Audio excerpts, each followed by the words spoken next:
इस वीडियो में हम माइक्रोसॉफ्ट एक्सेल के फाइनेंशियल फंक्शंस के बारे में सीखने की कोशिश करेंगे।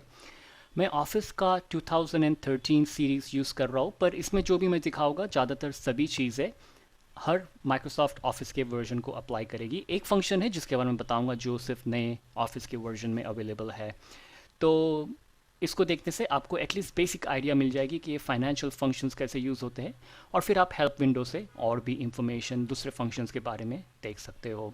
तो सबसे पहले हम फ्यूचर वैल्यू एफ जो फ्यूचर वैल्यू है उसके बारे में हम बात करेंगे, और आपको एक लिंक मिलेगी नीचे डिस्क्रिप्शन में जहाँ से आप ये सैम्पल फाइल डाउनलोड कर सकोगे। तो आपको जब कभी भी कोई फार्मूला चालू करना है तो ऊपर फार्मूलाज टैब पर जाके इस केस में फाइनेंशियल को आप क्लिक करोगे तो यहाँ पर आपको और सारे फार्मूलाज दिखेंगे। जब कभी भी आप किसी भी फार्मूलाज को पॉइंट करोगे तो आपको वो एक्सप्लेनेशन दिखाएगा।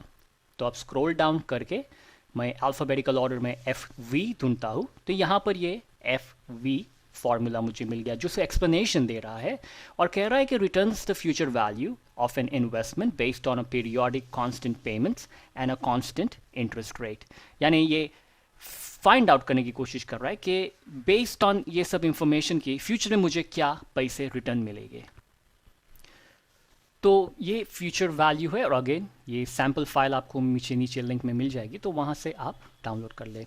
तो यहाँ पर ये प्रिंसिपल, इंटरेस्ट रेट, ईयर्स और ये सब इंफॉर्मेशन मैंने यहाँ पर एंटर की है, मंथली पेमेंट, और नीचे फ्यूचर वैल्यू में मैंने ऑलरेडी ये फार्मूला करके रखा हुआ हूँ। और अब मैं इसे स्टार्ट करने के लिए मैं FX को जब क्लिक करूँगा तो उसमें जो फ्यूचर वैल्यू ऑलरेडी एंटर करी हुई है तो ये विंडो ऑटोमेटिकली ओपन हो जाता है। जबकि आप फाइनेंशियल में जाके ये FV फंक्शन को क्लिक करोगे तो इस तरह से विंडो ओपन होती है। और यहाँ पर आपको जब कभी भी कोई क्वेश्चन हो तो आप उसके रो में क्लिक करें और फिर नीचे आपको उसका एक्सप्लेनेशन मिलता है कि ये लाइन में आपको क्या करना है। तो यहाँ लेफ्ट में मुझे सब सारी मेरी इंफॉर्मेशन है। तो रेट जो है वो है इंटरेस्ट रेट, तो वो है B2, तो उसमें मैंने क्लिक किया है B2 डिवाइडेड बाय 12, क्योंकि ये जो इंटरेस्ट है उसको मुझे मंथली बेसिस पे करना है, तो इसके लिए उसे 12 से डिवाइड कर दिया ताकि मुझे वो मिल जाए। उसके बाद जो NPER है, ये जो है आप नीचे देखोगे तो कह रहा है कि total number of payment period, यानी आप साल में जितने पेमेंट्स करोगे वो 12 है। अगर 12 महीने एक साल में, तो जो ईयर है 2 उसे मल्टीप्लाई करेंगे 12 से, तो ईयर का जो सेल है वो B3 है, तो इसमें करते हैं B3 मल्टीप्लाई बाय 12, तो हमें 24 मिल जाता है। और जो पेमेंट है वो है यानी कि आप मंथली पेमेंट कितना करने वाले हो। तो इस केस में जो मंथली पेमेंट है वो 100 है, जो सेल B5 है, तो इसमें हमने नेगेटिव B5 डाला है क्योंकि ये पैसे आपके खींचे से बाहर जाएंगे, इसके लिए इसे हम नेगेटिव में ऐड करते हैं। और फिर उसके बाद जो है जो लास्ट लाइन है वो है PV यानी प्रेजेंट वैल्यू। तो ये जो प्रेजेंट वैल्यू होता है ये है कि आप कितने पैसे ऑलरेडी अकाउंट में डाल रहे हो। यानी आप 10,000 से मैं इस केस में स्टार्ट कर रहा हूँ तो मैं उसे -B1 डालता हूँ अगेन, क्योंकि मेरे खींचे से ये पैसे बाहर जा रहे हैं। मेरा अकाउंट 10,000 से स्टार्ट हो रहा है और हर महीने मैं 100 रुपये उसमें ऐड करते जाने वाला हूँ। और जो टाइप है वो ये कह रहा है कि आप महीने की एंड में करोगे या आप कब उसको पेमेंट करने वाले हो। तो आप नीचे देखोगे तो एक्सप्लेनेशन दे रहा है payment at the beginning of period equal to 1, और अगर payment at the end of the period है तो उसे 0 टाइप करते हैं। अगर आप कुछ नहीं करोगे तो यही समझेगा कि आप महीने की आखिर में पेमेंट करने वाले हो। तो जब मैं इसे ओके करता हूँ तो यहाँ पर मुझे ये वैल्यू मिल जाती है जो कह रहा है कि अगर मैंने $10,000 डाले 5% इंटरेस्ट पर तो ये मुझे मिलेगा। और अब मैंने प्रिंसिपल 0 कर दिया तो आप देखोगे फ्यूचर वैल्यू कम हो गई क्योंकि मैंने बहुत ही कम पैसे से स्टार्ट कर रहा हूँ, कोई भी नहीं, और 100 रुपये ही हर महीने डालने वाला हूँ। तो ये फंक्शन का फ़ायदा है कि आप जब भी जाके कोई भी वैल्यू इसमें चेंज करोगे तो नीचे वो चेंज होते जाएगा। तो अब मुझे 10% इंटरेस्ट कर दिया है तो 2 साल में मुझे इतने पैसे मिलेंगे। अब उसे ही मैंने 20 साल कर दिया तो अब वो पैसे हो गए हैं 26,000। अगर हर महीने $100 में डालूंगा 10% इंटरेस्ट पे 20 साल तक, तो ये फ्यूचर वैल्यू होता है। तो उसे मैंने डिलीट कर दिया है। अब फिर से फार्मूलाज फाइनेंशियल पे जाके FV क्लिक करता हूँ। रेट क्या है जो इंटरेस्ट रेट का सेल है B2 डिवाइडेड बाई 12, क्योंकि मुझे हर महीने का इंटरेस्ट फिगर आउट करना है। फिर नेक्स्ट लाइन में जाएंगे NPER, यानी आप कितने पेमेंट करने वाले हो, तो वो है कितने साल है, वो सेल B3 मल्टीप्लाई बाई 12, हर साल में 12 महीने है। और उसके बाद हम जाते हैं पेमेंट पे, तो ये NPER हो गया। पेमेंट है जो आपको पूछना चाह रहा है कि आप महीने में कितने पैसे डालोगे, तो हम माइनस साइन B5 के हर महीने हम $100 डालने वाले हैं। और फिर हम लास्ट फोर्थ लाइन पे आते हैं PV प्रेजेंट वैल्यू, यानी आप इस समय कितना पैसे डालने वाले हो, आप स्टार्टिंग से ही कितने पैसे अकाउंट में डाल रहे हो। तो वहाँ पर भी हम माइनस साइन डाल के जो सेल है B1, वहाँ पर हमारा प्रिंसिपल अमाउंट जो हम कहते हैं वो भी नेगेटिव है पेमेंट की तरह, क्योंकि हमारे खींचे से ये पैसे बाहर जा रहे हैं।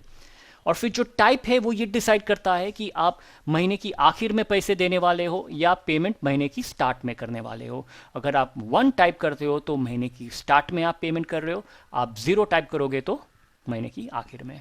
तो आपने क्लिक ओके कर दिया और ये आपको कैलकुलेशन आ जाएगी, और जब भी आप कोई वैल्यू चेंज करोगे तो वो बदलते जाएगा। तो अब हम अगले फंक्शन की तरफ जाते हैं, PV प्रेजेंट वैल्यू, और इसमें हम इसको सीखने की कोशिश करते हैं।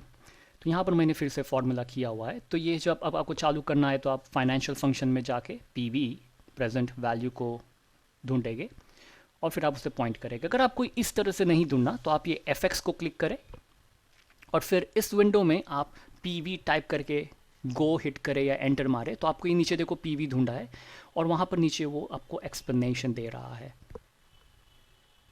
कह रहा है कि returns the present value of an investment the total amount of the series of future payments is worth now, यानी अगर मुझे कुछ पैसे बनाने हैं फ्यूचर में, कल जाके 10 साल में, तो अब मुझे कितने पैसे डालने पड़ेंगे अकाउंट में ताकि इस इंटरेस्ट के बेसिस पे मुझे वो मिल जाए। तो इसे प्रेजेंट वैल्यू कहते हैं।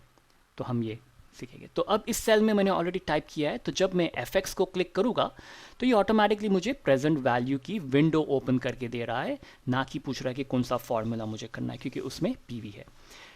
तो मुझे ये $1 मिलियन आखिर में कमाने हैं, तो उसके बारे में हम इस प्रेजेंट वैल्यू का फिगर आउट करना चाहते हैं कि अभी मुझे कितने पैसे बैंक अकाउंट में डालने पड़ेंगे ताकि 25 साल 10 साल के बाद मेरे पास $1 मिलियन आ जाए।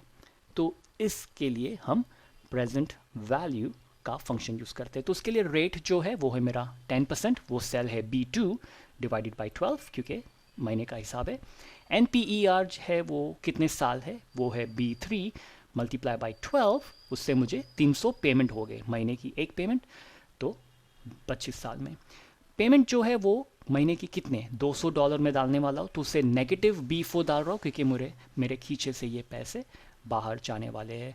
और जो FV है वो फ्यूचर वैल्यू है, यानी मुझे फ्यूचर में $1 मिलियन चाहिए, तो उसका सेल है B1 और टाइप मैं चूज़ कर रहा हूँ 1, ताकि महीने की स्टार्ट में मैं ये पेमेंट करूँगा $200 का, और इस केस में मैं 25 साल तक करूँगा। क्लिक ओके करूँगा तो मुझे ये अमाउंट दे रहा है $60,000। नेगेटिव में है क्योंकि मुझे ये पैसे बैंक को देने हैं, तो मेरे खींचे से जाएंगे।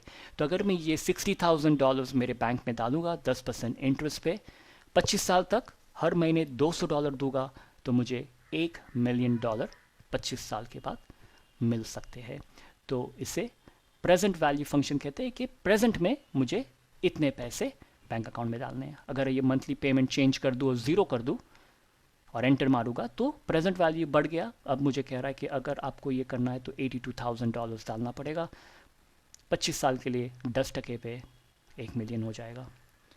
और अगर पेमेंट को 500 कर दिया तो प्रेजेंट वैल्यूज कम हो गई क्योंकि मैं पेमेंट ज़्यादा दे रहा हूँ, 27,000 बैंक में डालूंगा डॉलर, 500 के पेमेंट से 10% इंटरेस्ट पे मुझे ये मिल जाएगा।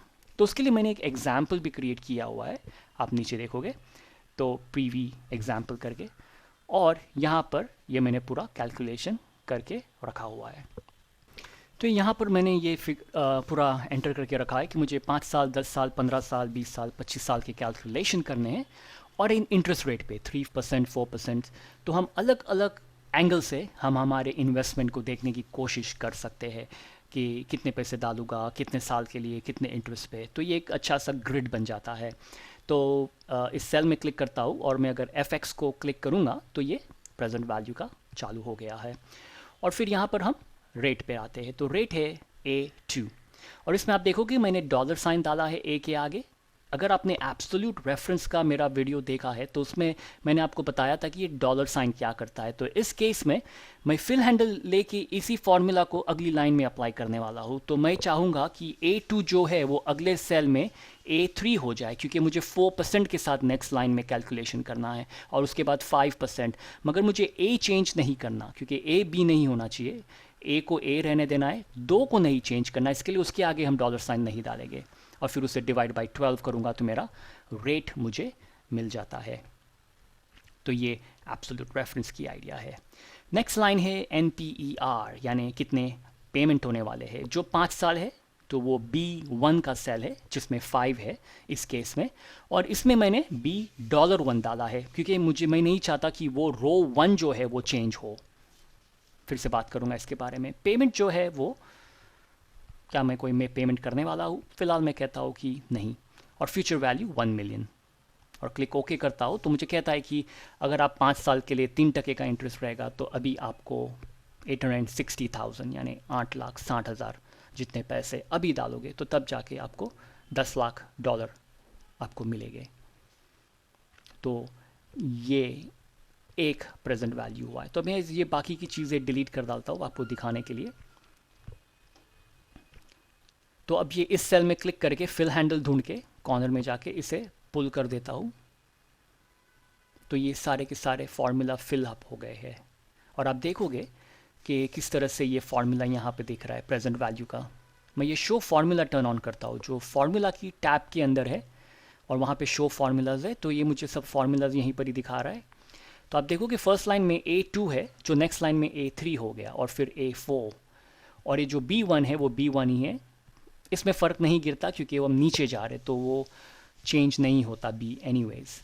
मगर ये A2 और A3 आप देखोगे डॉलर साइन की वजह से नहीं हुआ है, नहीं तो AB को चेंज हो जाता था अगर मैंने डॉलर साइन उसके आगे नहीं डाली थी। शो फार्मूला को क्लिक करोगे तो फिर से आपको आपके रिजल्ट दिखाई देंगे। अब इसे मैंने साइडवेज फिल हैंडल, तो अब ये फार्मूलाज चले गए साइड में भी, और ये अब B में देखोगे कि A2 है वो A2 ही रहता है C में, मगर जो B1 है वो अब C1 में चेंज हो गया है क्योंकि मैं चाह रहा हूँ कि वो 10 साल को कैलकुलेशन में करे, और फिर D1 हो गया है जिसमें 15 साल को कैलकुलेशन हो रहा है। तो ये इस तरह से आप ये डॉलर साइन को अप्लाई कर सकते हो एब्सोल्यूट रेफरेंस के अंदर। अब ये मैं जो नए 3 कैलकुलेशन को हाईलाइट करता हूँ, कॉर्नर में जाके फिल हैंडल ढूंढता हूँ और ये पुल डाउन कर लेता हूँ, तो ये सारे कैलकुलेशन हो गए हैं। तो आप देख सकते हो कि अगर मैं 7,40,000 डालूँगा 10 साल के लिए 3% पे तो मुझे 1 मिलियन मिलेगा, और अगर 25 साल के लिए मैंने 82,000 डाले 10% पे तो मुझे 1 मिलियन 25 साल में मिल जाएंगे।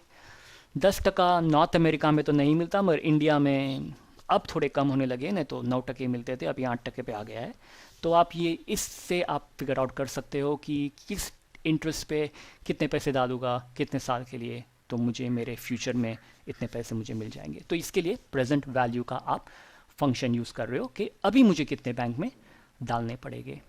तो इससे आपको बहुत ही अच्छा अंदाज़ा मिल जाता है और आप इसे किस तरह से भी यूज़ कर सकते हो। तो अगले फार्मूला पे आते हैं जो PMT कहते हैं, जिसे पेमेंट फार्मूला कहने में आता है। तो यहाँ पर हम पेमेंट फंक्शन के बारे में सीखते हैं, जैसे कि प्रिंसिपल अमाउंट जो इस केस में है वो लोन है। मैंने 10,000 की लोन ली है, 10% का इंटरेस्ट है। लोन का जो टर्म है वो 5 है और 5 के हिसाब से पेमेंट कितने हुए 60, क्योंकि उस सेल को मैं मल्टीप्लाई बाय 12 करूँगा, 5 साल मल्टीप्लाई बाय 12 तो 60। तो मुझे इसकी फिगर आउट करनी है नीचे कि हर महीने मैं कितने पैसे पेमेंट करूँगा। उसके साथ साथ बाजू के कॉलम में हम ये भी फिगर आउट करेंगे कि उसमें से कितना इंटरेस्ट है और कितना प्रिंसिपल अमाउंट है, और ये 60 तक मैं पेमेंट का पूरा कैलकुलेशन करना चाहता हूँ। तो उसके लिए मैंने क्या किया, ये 1-2 को टाइप करके हाईलाइट करके फिल हैंडल किया ताकि 60 तक ये ऑटोमेटिकली मुझे नंबर टाइप करके दे दे। तो इस तरह से मुझे पूरे का पूरा व्यू मिलेगा। तो अब ये इस सेल में क्लिक करके अब फाइनेंशियल में जाके अगर आप PMT को ढूंढोगे और ये आपको एक्सप्लेनेशन देगा कि ये आपको कैलकुलेशन दे रहा है कि जब आपकी पेमेंट कांस्टेंट है और आपकी इंटरेस्ट रेट भी कांस्टेंट है, आपको पता करके दे रहा है कि आप हर महीने कितने दोगे। तो इस पर क्लिक के FX क्लिक करो। इन केस में क्योंकि मैंने ऑलरेडी फार्मूला टाइप किया हुआ है, तो ये रेट जो है वो है 10% B2 डिवाइडेड बाई 12, और B2 के आगे मैंने दोनों में डॉलर साइन डालिए क्योंकि जब मैं फिल हैंडल यूज़ करूँगा B2 चेंज नहीं होना चाहिए। NPER है वो 60 है, यानी वो सेल है B4, उसे भी एब्सोल्यूट किया है। और जो प्रेजेंट वैल्यू है वो लोन का जो अमाउंट है वो है $10,000 इस केस में, तो वो B1 है। और इन सबको एब्सोल्यूट किया है, क्यों? क्योंकि मैं फिल हैंडल यूज़ करूँगा और फिल हैंडल के टाइम ये कोई भी जो सेल है वो चेंज नहीं होने चाहिए। तो ये मुझे बता रहा है कि 10,000 की लोन पे 10% इंटरेस्ट पे आप $212 पे करोगे 5 साल तक। तो ये एक, और हर महीने का जो पेमेंट है वो सेम ही रहने वाला है, पर उसके बाजू में जो सेल है जिसे इंटरेस्ट है वो मुझे बताएगा कि ये 212 में से मेरा इंटरेस्ट कितना था। तो ये इसके लिए कैलकुलेशन के लिए हम IPMT यूज़ करते हैं। तो उसे फाइनेंशियल में जाके आप ढूंढोगे और उसे पॉइंट करोगे तो आपको ये बताएगा कि आपको ये इंटरेस्ट बता रहा है कि आपने जो पेमेंट किया है 212 का, उसके अंदर इंटरेस्ट कितना लगा है जो बैंक ले जाएगा। तो ये हमें उसे कैलकुलेट करके देता है। और जो प्रिंसिपल है, यानी जो 212 में से एक्चुअल पेमेंट जो 10,000 में से कटेगा वो $129 है, ताकि अगले महीने 10,000 माइनस 129 पे इंटरेस्ट लगेगा, ना ही 10,000 पे।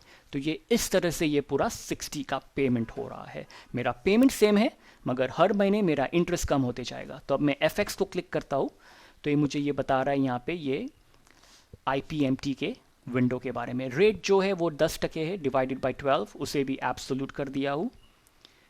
इसके लिए मैंने डॉलर साइन डाले हैं B और 2 के आगे, ताकि जब मैं फिल हैंडल यूज़ करूँ तो चेंज ना हो। पर जो है वो A7 सेल है, यानी 1 मेरा जो पहला पेमेंट है, और इसके लिए मैंने डॉलर साइन A के आगे डाला हूँ ताकि मैं फिल हैंडल के टाइम पे नेक्स्ट लाइन में नंबर 2 हो जाए, जो A8 है तो A7 A8 हो जाएगा। तो वो सेकंड पेमेंट का कैलकुलेशन होगा, फिर थर्ड का, फिर फोर्थ का। इसके लिए मैंने सिर्फ A के आगे डॉलर साइन डाला है। तो ये एब्सोल्यूट रेफरेंस का आइडिया है। और फिर NPER है, वो कितने पेमेंट होने वाले हैं, वो B4 है, उसे एब्सोल्यूट कर दिया है, दोनों को डॉलर साइन डाला है। और P1 है वो $10,000 है, तो वो है B1, तो उसे भी मैंने एब्सोल्यूट किया है ताकि फिल हैंडल के टाइम पे वो चेंज ना हो। और आप स्क्रॉल डाउन करेंगे तो वहाँ पे दूसरी वैल्यूज़ है। टाइप जो है वो 1 या 0 टाइप करो। अगर आपको महीने की आखिर में पेमेंट कर रहे हो तो 0, स्टार्ट के अंदर पेमेंट कर रहे हो महीने की तो 1 एंटर करते हैं, जो इसमें ज़रूरी नहीं है इस फॉर्मूला में। ओके किया, मुझे बता रहा है कि 212 में से $83 इंटरेस्ट है जो बैंक ले लेगी। और फिर मैं इसे कॉर्नर में जाके फिल हैंडल करूँगा तो ये मुझे हर 1 से लेके 60 के सारे के मुझे इंटरेस्ट रेट बता देगा। अब हम PPMT पे आते हैं। तो फाइनेंशियल में जाके आप अगर ढूंढोगे PPMT तो ये आपको उसका फॉर्मूला का एक्सप्लेनेशन दे रहा है, जो यही बताएगा कि आपकी जो पेमेंट है $212 की, उसमें कितना प्रिंसिपल अमाउंट है, यानी जो 10,000 में से कितने पैसे कटोगे। तो मैंने FX को क्लिक किया। अब रेट क्या है, 10%, जो है B2 डिवाइडेड बाई 12, क्योंकि B2 चेंज नहीं होगा तो उसे मैंने एब्सोल्यूट कर दिया, दोनों बाजू डॉलर साइन डालिए। पर जो है वो A7, क्योंकि ये 1 पेमेंट, और फिर इसे A के आगे डॉलर साइन, ताकि नेक्स्ट लाइन में वो कैलकुलेशन A8 का करेगा। NPER नंबर ऑफ पेमेंट जो 60 है, B4 उसे एब्सोल्यूट किया। प्रेजेंट वैल्यू $10,000, उसे भी एब्सोल्यूट करके ओके कर दिया है। और फिर मैंने फिल हैंडल किया है। तो आप देखोगे कि ये आखिर में जब मैंने नीचे सम किया है तो ये प्रिंसिपल 10,000 पे आ गया, जो मेरा लोन अमाउंट था। मैंने उस पर 5 साल में $2,700 इंटरेस्ट पे किया है, और टोटल अमाउंट जो मैंने पे किया है वो $12,750 जितना। तो इस तरह से आपको समझ में आएगा कि बैंक कितना पैसा बना रही है, आपने कितना पैसा दिया बैंक को। तो ये पूरे का पूरा आपको पेमेंट स्ट्रक्चर आपका बता रहा है। और कई लोग जो क्रेडिट कार्ड होते हैं उनसे भी ये समझ सकते हैं। तो आप कॉर्नर में देखोगे ये CUM PMIT, ये क्यूमुलेटिव PMIT, अगर आपको ये नहीं करना तो इस फॉर्मूला से आप फिगर आउट कर सकते हो कि आप 5 साल में कितना इंटरेस्ट दे रहे हो। और ये जो है क्यूमुलेटिव प्रिंसिपल जो बता रहा है कि आपने कितना लोन अमाउंट लिया था, अगर आपको नहीं पता तो, जो इस केस में अप्लाई नहीं होता।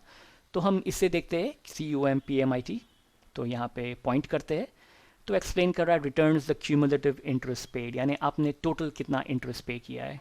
FX को स्टार्ट करता हूँ और ये यहाँ पे मुझे बता ऑप्शन दे रहा है, तो rate B2 divided by B12 जो 10% है, NPER कितना है 60 which is B4, present value है $10,000, स्टार्ट पीरियड है 1 पहला पेमेंट, और कितने पेमेंट है 60, तो एंड पीरियड हो जाएगा 60, और टाइप है इसमें 0 या 1, और इसमें अगर आप वो टाइप नहीं डालोगे तो ये एरर देगा, क्योंकि आप देखोगे टाइप बोल्ड में है, इसका मतलब ये रिक्वायर्ड है। तो मैंने 0 डाला है कि मैंने महीने की आखिर में ये पेमेंट करूँगा, और मैं फिर क्लिक ओके करता हूँ, तो ये मुझे $2748 का बता रहा है कि अगर आपने 10,000 की लोन ली है 10% पे, 5 साल में आप $2700 दोगे। और उसी तरह से प्रिंसिपल का कैलकुलेशन है, हमारे पास और हमें पता है, पर इसे भी आप यूज़ कर सकते हो, अगर आपको फिगर आउट करना हो तो ये आप कर सकते हो। तो अब हम नेक्स्ट फार्मूला पे आते हैं, जो NPER फार्मूला फंक्शन कहने में आता है। तो इसमें हम ये फिगर आउट करने की कोशिश करते हैं कि मुझे कुछ फाइनल टारगेट है मेरा $4,500, उसे रीच करने के लिए मुझे कितने महीने लगेंगे, और मैं इतने 3.5% इंटरेस्ट रेट है, मैं हर महीने $150 दूंगा, और मेरा बैलेंस स्टार्ट हो रहा है $500 पे, तो इसके बेसिस पे मुझे 25 महीने लगेंगे। तो ये जो महीने का है, ये NPER जो है वो आपको मंथ फिगर आउट करके देता है कि आपको कितने मंथ्स लगेंगे। तो मैं ये FX को यहाँ पर क्लिक करता हूँ, और यहाँ पे अब आपको पता चल गया है रेट जो है वो 3.5% का जो सेल है B2 डिवाइडेड बाई 12, पेमेंट जो है वो हर महीने मैं B1 $150 दे रहा हूँ, माइनस B1 क्योंकि मेरे खींचे से पैसे जा रहे, इसके लिए नेगेटिव में डाल रहा हूँ। और जो प्रेजेंट वैल्यू थर्ड लाइन है PV B3 जो $500 मेरा इनिशियल बैलेंस है, वो भी नेगेटिव में रखूँगा क्योंकि मेरे खींचे से पैसे जा रहे। और जो FV है वो मेरा फाइनल फ्यूचर वैल्यू है, यानी $4,500 इस केस में मेरा बजट है, मुझे किधर घूमने जाना है या कुछ मुझे खरीदी करनी है, तो उसके लिए ये मेरे पास बैंक से इंफॉर्मेशन मुझे मिली है। और मैं क्लिक ओके करता हूँ, तो ये मुझे बता रहा है कि 25 महीने लगेंगे, तो ऑलमोस्ट 2 साल, काफ़ी टाइम लग जाएगा 4,500 रीच करने के लिए। तो अगर मैं इंटरेस्ट चेंज करता हूँ 10%, तो 23 महीने हुए। अगर मैं पेमेंट चेंज कर दूँ और 150 की जगह पे $500 डाल दूँ, तो ये 7, 7.5, 8 महीने में मुझे मेरे टोटल तक पहुँचा देगा। तो आप देख सकते हो कि पेमेंट का ही सिग्निफिकेंस है, और ऑल्सो इंटरेस्ट रेट का यहाँ पर सिग्निफिकेंस है। अगर मैं यहाँ पे और कोई चीज़ चेंज कर दूँ, और समझो कि टारगेट को चेंज कर देता हूँ 8,000, समझो मेरा क्रेडिट कार्ड का बिल है, और मेरे पास इसमें इंटरेस्ट रेट, जो क्रेडिट कार्ड का इंटरेस्ट रेट काफ़ी हाई होता है, 18% से भी हाई हो सकता है, और मेरे पास कोई बैलेंस नहीं है, और मैं $500 दूंगा, तो मुझे 14 महीने लग जाएंगे 8,000 को पे करने के लिए। मगर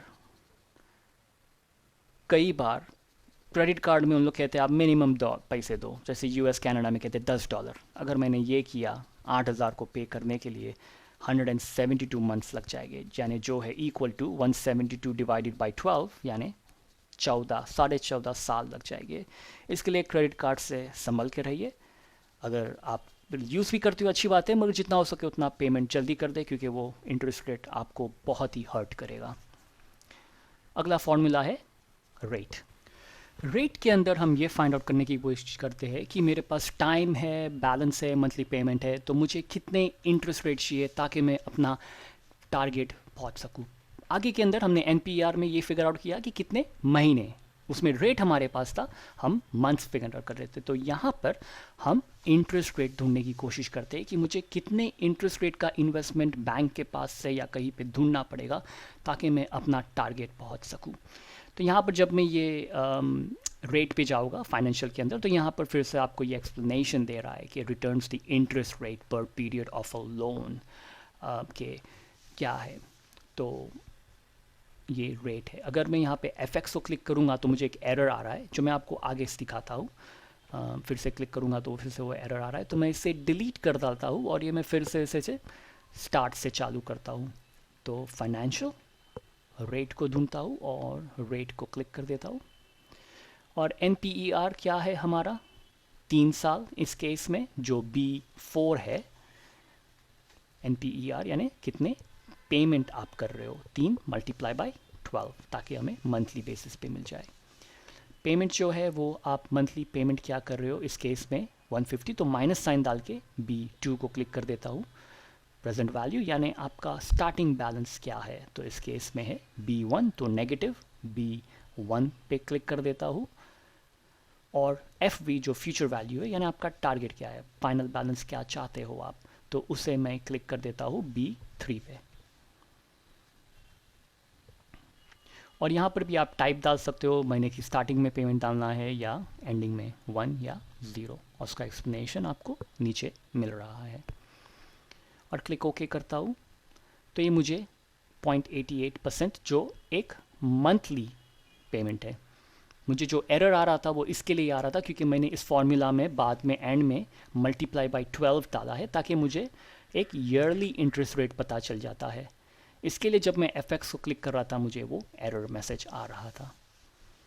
तो ये मुझे बता रहा है कि मुझे 10.5% का इंटरेस्ट देना पड़ेगा 10 साल के बैलेंस पे। मंथली पेमेंट 150 करूँगा तो फाइनल बैलेंस मेरा 20,000 हो जाएगा। अगर मैं वो ज़ीरो हटा देता हूँ और अगर सिर्फ $150 का इन्वेस्टमेंट करूँगा मंथली 3 साल में, तो उसके लिए मुझे 78% का इंटरेस्ट रेट देना पड़ेगा, जो कि इम्पॉसिबल है।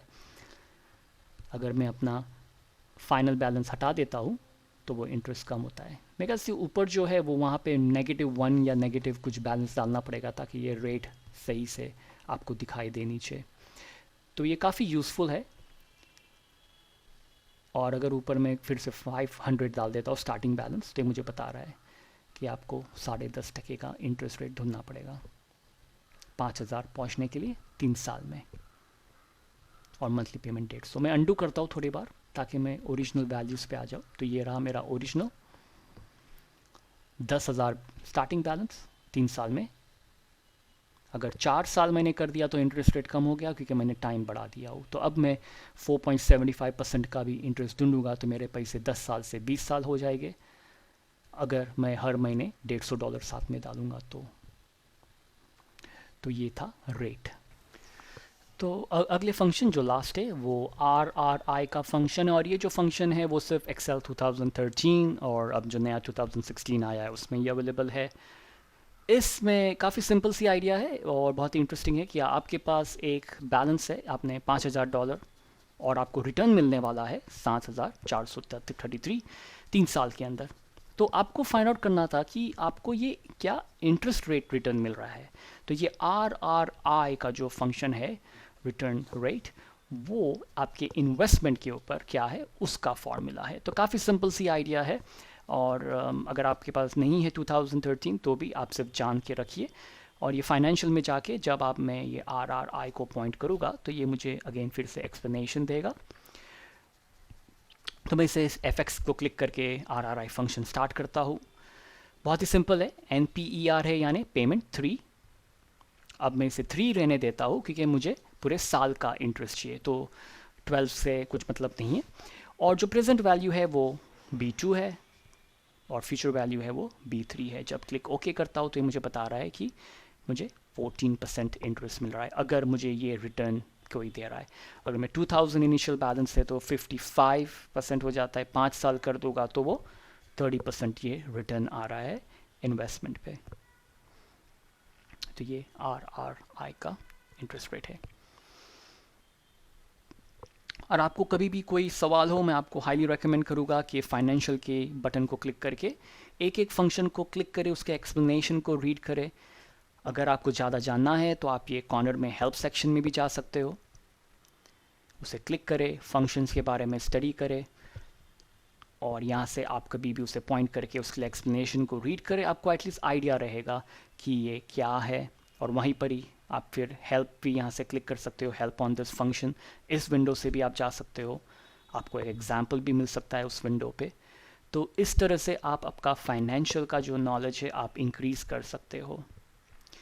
और उसी तरह कोई लोग जो डेप्रिशिएशन के बारे में अगर जानना चाहते हैं तो उसके लिए एक ये SLN करके है डेप्रिशिएशन के रिलेटेड, वहाँ पर आप जाके, और SYD भी डेप्रिशिएशन के रिलेटेड है। तो ये जो लोग की फील्ड है जिसमें आप डेप्रिशिएशन फिगर आउट करना चाहते हो आपके इक्विपमेंट और उसके लिए एक DDB करके भी है जो आपको डेप्रिशिएशन के रिलेटेड कोई जात का फॉर्मूला होता है, कोई जो मुझे इतनी आइडिया नहीं है। और ये DB जो है वो भी एक डेप्रिशिएशन के रिलेटेड फंक्शन है। तो आपको फाइनेंशियल की बेसिक आइडिया मिल गई है और आप कोशिश करिए कि यहाँ से आओ और भी ज़्यादा सीखने की।